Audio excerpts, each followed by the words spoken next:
If you are a victim of the approval of other people, you have what is known as a social ego, and therefore no selfhood.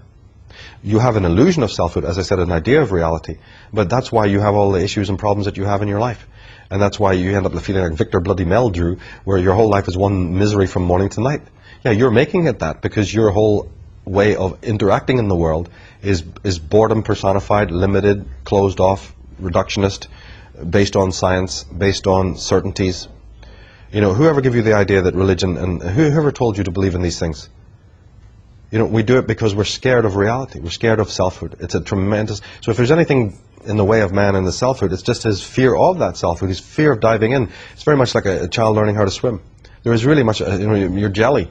You know, your legs go to jelly. Of course, you're going to think it's marvelous. It's the greatest thing afterwards when you're floating about and flopping about in the water there. Why wasn't it doing this before, like? It's that initial fear that prevents people from going over, and maybe the transitional phase. Yeah. And once you're there, everything is taken care of. Right. And people on that level are protected. And it's the same thing in these subjects we've been talking about, except for the fact that we have an entire cult of disinformation also that is inserted, a whole fear mechanism through thousands of years that has created a permanent liman between conscious and unconscious. In other words, Krishnamurti, J. Krishnamurti, never, ever even used the word consciousness, and by the way, neither did Heidegger. Because he would say, why are you already dividing one part of consciousness from the other? Don't you see that that is already a problem? And he meant even the psychologists. He would say, even by a psychologist trying to say, we have a conscious, a pre-conscious, and a subconscious, he already had a problem with that. It's all consciousness, except that the lighthouse, the keeper, right, and I described it on Henrik's show as the little doorman in his blue uniform at night with his torch, you know? He's the keeper of the skyscraper of the corporation, you know, fiddling about, checking your ID, you know, thinking he's the lord of the whole corporation just because at night he's the caretaker. Well, he is in one way. He decides what lights are going on and off. Because the ego and the Mysterium are in charge of the lighthouse, they direct the light to this highly focused area that we've learned to call, because we're just, this is what we are, the ego. If that light was in the hands of someone else and you pulled it back, which is very much what the artists and poets have, they have this more diffuse light, you'd see that this is this one big continent. It's all consciousness. It's another illusion in a way to divide it. And shamanic people are not into that. They're not into that heavy thing about dividing. In fact, to the point where they don't even have a distinction at all between external reality, meaning physical reality, and psychic reality. This is a very important part of this, is microcosm and macrocosm are made out of the same stuff. But don't put even a word on that. Oh, you're talking about that's all mind then? No, again, you're repeating the problem, you know. Now, when the individual habitually does not accept these things, there's a price to pay.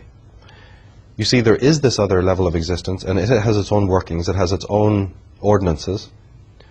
And when it notices that all men, all women are living in forgetfulness, running into everything else that they could possibly imagine in order to hide in the light from this essence, excuse me, not essence, but noumena, what we're seeing, if you pull back from the canvas and now look at what's happening in society, you're now seeing the noumena doing its thing.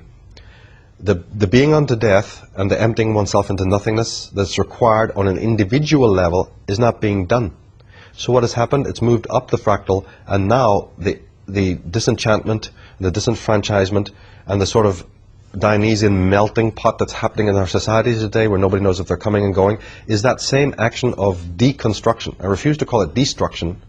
It's actually a deconstructive thing that's happening throughout the world. The Maya are referring to it as the age of revealing. The countdown to 2012, a lot of these other things are involved in this, which is what we presented in Architects of Control. The idea being that what you do not do, your character is your fate. Right? Jung, it'll appear in front of you. Freud, what you oppress will appear in front of you. It's a very, very well-known fact. Well-known theories. What is happening now on the social level is that this deconstructive untying, loosening, is taking place. Because people have been so rigid and they won't give it up of their own, so now there is a meltdown, economically, socially, and so on. I've always referred to the fact that even the language that Gore has used, he spoke on this in many interviews in the last lot of years, the very language that he uses for global warming is actually subtextual for psychological warming. This is why he also attracts a lot of followers, is because actually beneath all that meteorological mumbo-jumbo is a very interesting occult subtextual language, which Peter Taylor briefly also addressed in the fact that he's using the word carbon when it really means death. Because carbon pulls you down, right? It reminds you of your mortality. Well, this goes on in the lives of all these architects of control. But in society, what you never understand anything that comes on TV or anything that's happening in society from now on, unless you're very aware of these psychological principles and dimensions we've been addressing, because everything will be talking to that. That logo, that motto that I showed on stage, I am what I am because of everyone, that would make Patrick McGowan chuck, right, is absolutely this. And it's in your face in plain view now. That's what they're doing. They know that man is disassociating and falling apart, so their little collective vibe and their mantra is going to increase all the more to galvanize and hold together the body politic, which is literally crumbling at the seams. Man has not been doing his homework. He has been negligent. He has been living in avoidance. So the addictions and the pharmaceutical industries and the new religion, which we see sprouting up in America, the new evangelism, all of this can be understood with what I'm talking about. It's trying to galvanize the ungalvanized. It goes back to asking the misguided for your guidance. Because you won't turn to your selfhood. You won't turn to the divination arts. You refuse to turn to nature.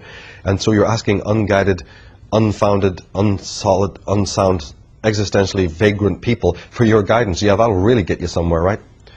So what is happening now, and we can end on this, is that in society you are seeing the mass movement of this interplay, psychic interplay. Because as we said, there's no real ultimate difference between what happens physically and what happens psychically. Therefore, there's another thing to be optimistic about. If you understand this and start to realize, I now must take responsibility. I must identify my selfhood. I must discover what this is. And it's very easy. This is very grassroots, and there's very simple ways to do it. And for all you know, it may just be reading Heidegger or Colin Wilson or listening to music or picking up, getting a bit more serious, getting more intrigued in these subjects. I've tried to do that by presenting my work on websites and books, so in interviews, so that people can, at least even topically get their minds around this. Because that is the ultimate solution. Selfhood is internal. It can't be given to you, bestowed to you, directed by anyone else but yourself. You are your own shaman, you're your own priest and priestess, you're your own teacher. It doesn't mean you dispense with other teachers, but you understand that it's the teaching that is important. And also you must understand that you are merely a custodian of the teaching. You can't piss on it. It's not a lamppost. It's not going to be territorialized by you. It's holy ground.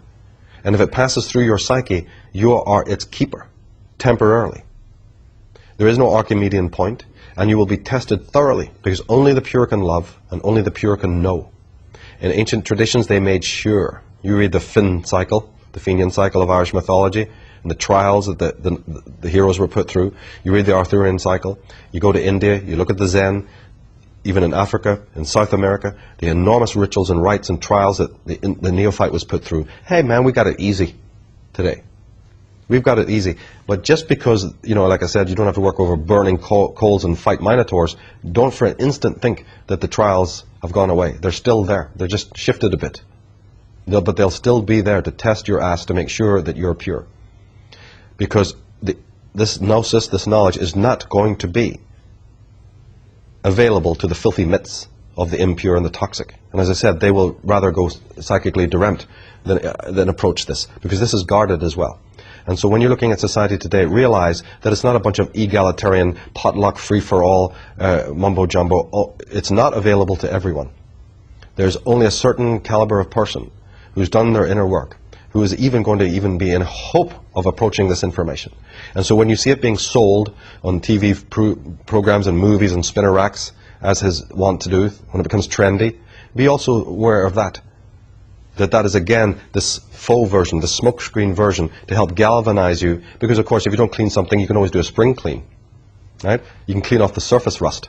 And so every decade or so, Big Brother puts stuff out there to do the spring cleaning, to give the sheen, to give the appearance of health and sovereignty. But that's because it doesn't want the real thing to sink in. What we're seeing now is the preparation of the soil so that the real rooting can take place. But as I've said a million times in the Disciples of Mysterium article and in almost all my work, you cannot have the chemical wedding, and even the alchemists forgot to tell you this, by the way. You can't have the chemical wedding without first experiencing what's known as a chemical divorce. Unless, as Krishnamurti said, until the false is seen as false, you will never see the true. It's also deconstructive, it's catabolic, and it's what's called apophatic. You must see the lie as the lie, you must see the false as the false, and only then may the truth avail itself. But you're never going to be able to see the truth directly, through an act of will. That's very positive if you think about how many people are waking up to the false at the moment. Yes. Well, this is what I'm addressing. They have to realize one very, very important point. It's extremely important. In Carl Jung and Freud's theories of man's ego relationship to his unconscious, and Jung brought it out more than Freud, and this has to be really, really deeply understood. The unconscious is specular. Specular means of mirror, lens-like, mirror-like. Whatever visage you turn upon the unconscious, it reflects back. Quantum scientists will get on this right away because they go, oh, that's what the quantum universe does. Well, the quantum universe is your unconscious, by the way, but without even talking about that. Whatever face you shine into the unconscious, it shines back. If you shine a face of hostility, fear, trepidation, false curiosity, need for power, greed, intrigue, whatever, you'll meet demons. So the way is already you. There is no path per se. You make the path as you go. The path opens up in front of you as you walk. But the path is nightmare or dream, sorcery or magic, based on your profile as you walk through that noumena. It's not there already. It is created as you move through it in a way that almost Jean Cocteau in one of his phenomenal movies would show you as they walk through the mirror. Orphe is guiding. And they walk into the underworld. It's made as you project it out. The man who shows, like Blake, a fearless, I don't want to use the word loving because it's so hideously, misinterpreted, a caring, fearless, sovereign face to that form, he has his other reality. He's not looking for utopia built by Big Brother because he has one in the living moment of now. One that's ever-changing, kaleidoscopic, mutable, and ever-changing, and ever-explorative, renewing itself endlessly, right? And changing as he changes. It's an inner landscape that is more real than anything Big Brother with its bricks and mortar can ever hope to conceive, populated by a bunch of non-entities, right? So this is as I said, provide the opposite, Michael. Come on, you keep bashing everything. Yes, create your own world, create your own landscape. As you said about the prisoner, different values. Yes, right? Exactly. Not your values, yes. Right? Change your way of doing things, and cultivate your own organic intelligence, which, by the way, your children are the teacher if you'd let them speak, but you don't. They already have it until you burn it down. So, but it's there again in the mental topographies of various artists and so on. And I'm not saying just become disciples of them. I'm saying use them as a model to become that type of individual yourself. Bond with animals, bond with the inanimate. My big thing is, when I really do my solution thing on this, is utterly a theory of the inanimate, so-called. It doesn't even really involve human beings because there's too much problems there. My thing is an introduction to people to get in touch with the inanimate around them, starting with the room, the clothes they wear, and the light, and the window panes, and that whole existential examination of the so-called inanimate around us. But never forgetting for a moment that you make your own reality, because there's no such thing as an objective reality. We could have gone deeper into this with Heidegger's theories, but it would be too long-winded. The idea is this. Whatever face you shine onto any mystery, be it external reality, another person, or your own unconscious, is what it becomes. That's where the choice mechanism is. If you shine the face of fear and want and emptiness and lack, right, or greed or envy, you will be met by demons. If you shine this other face of sovereignty and empowerment and stability, you will have another reality open up. And if you don't want to have that rapport, there is no other road for you but schizophrenia and social deremption.